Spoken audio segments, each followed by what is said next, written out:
L'occasion, c'est en effet le livre Ces demeures, là, publié par Yves, avec des dessins d'Agathe. Donc je suis venu, oui, aujourd'hui avec deux artistes avec lesquels je travaille depuis très longtemps. Et comment dirais-je, si vous voulez, pour moi, c'est partiellement paradoxal dans la mesure où j'ai une relation compliquée. J'ai remarqué que l'adjectif compliqué aujourd'hui voulait dire difficile, etc.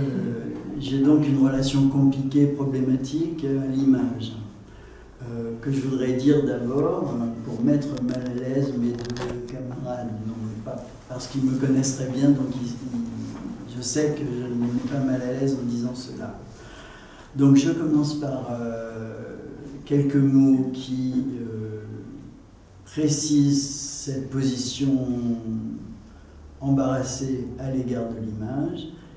Et ensuite je lirai, parce que je voulais lire à la fin les pages de Ces demeures, mais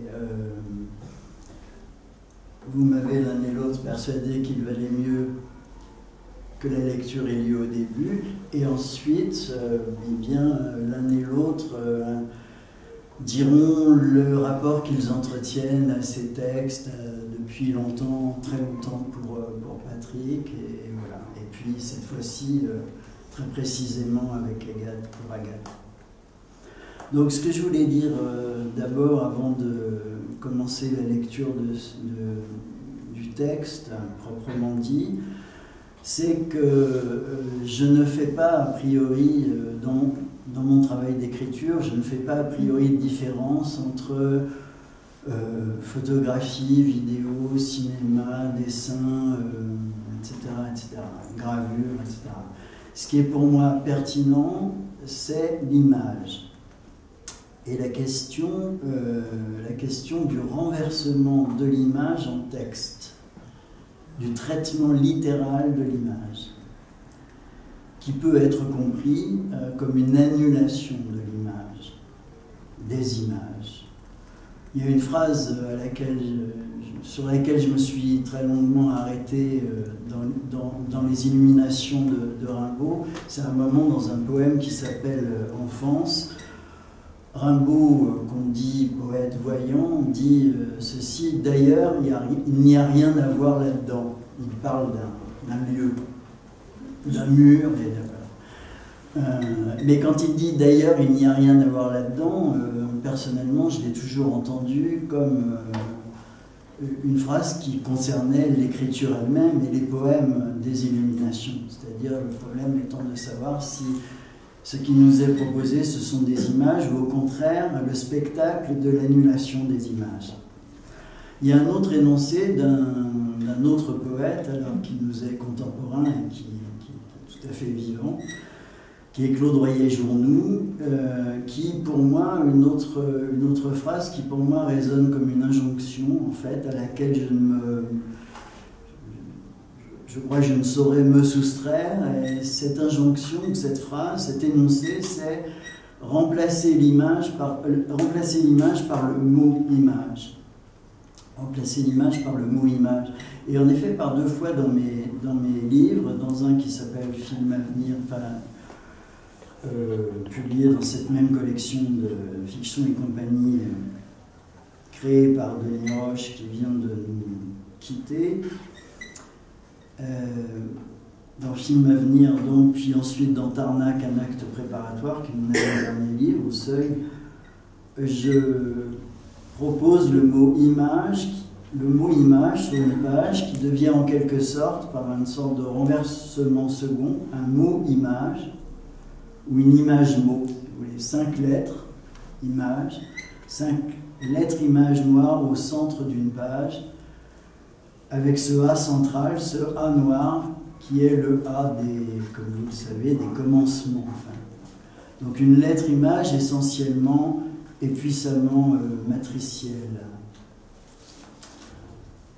Donc j'ai dans la tête quelque chose comme une idée obsédante et un peu aberrante qui serait l'idée d'un livre d'images sans images. où les images sont en permanente situation critique, d'apparition-absorption, d'émergence, effacement, de conversion en quelque sorte, conversion littérale.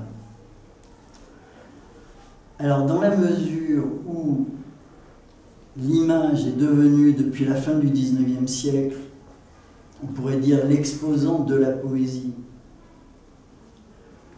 de Baudelaire au surréalisme, il va de soi que toutes les démarches qui se déploient dans l'espace d'une critique de la poésie, par elle-même, et j'appartiens à cette, disons, on pourrait dire ce courant ou cette famille de gens qui pratiquent la poésie de façon critique,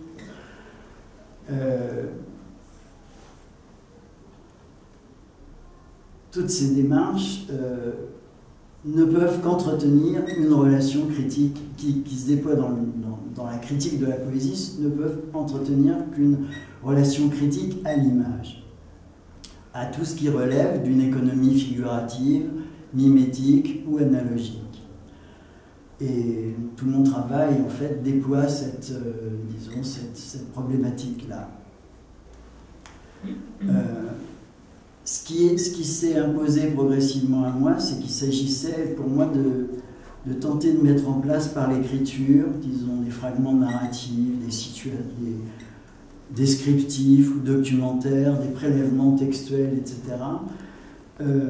Mettre en place les configurations, situations donnant lieu à ce procès de défiguration, à cette disparition ou à ce renversement des images dans le trou ou sur divers écrans plus ou moins superposés. La surface trou d'un lac, la surface trou de la page, la surface trou de l'écran télé ou de l'écran ordinateur, la surface trou du mur, etc., etc.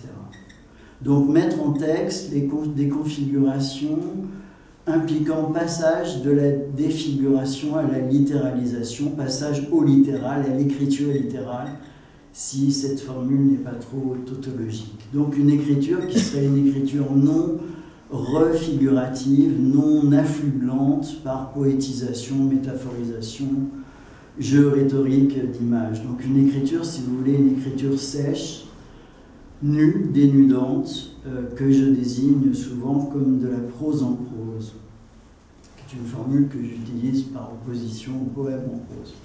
Voilà. Donc je souligne dans ce contexte évidemment l'importance de la notion d'écran, qui est proche phoniquement de la notion d'écrit. Écran comme cette surface plane, cette surface plate qui est à la fois le lieu d'apparition, voire de prolifération des images, et le lieu de leur disparition, vers quelque chose comme un noir écran. Noir écrit, noir écran, noir écrit, noir sur blanc, c'est ce processus, cette suite d'actes par lesquels l'image peut être effacée. C'est ce que j'appelle, donc c'est ce que j'appelais tout à l'heure la littéralisation. Donc, en ce sens, l'acte, pour moi, s'oppose cet type d'acte, qu'il s'agisse de l'acte physique dans le cas de la performance ou même de l'acte d'écrire, tout simplement. En ce sens, l'acte, à mes yeux, s'oppose à l'image, qu'elle soit figurative ou non, formelle ou informelle. Donc, vous voyez que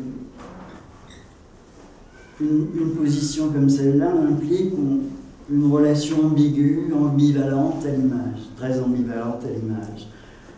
Dans presque tous les livres du cycle que j'ai commencé avec un qui s'appelait Léman, justement le lac, comme le lac, il y a des photographies, soit des reproductions de photographies anciennes et plus ou moins sales, plus ou moins grises, effacées, prélevées dans l'archive, soit des images produites, prises en même temps que s'écrivait le texte. Et dans ce cas, dans le cas des d'images produites en même temps que s'écrivait le texte, il s'agit le plus souvent d'images issues d'une pratique du Polaroid, évidemment pratique qui appartient à une époque désormais achevée, balayée par la survenue des appareils numériques, et des téléphones portables. Et Polaroid, pourquoi? Parce qu'il s'agissait d'une saisie mécanique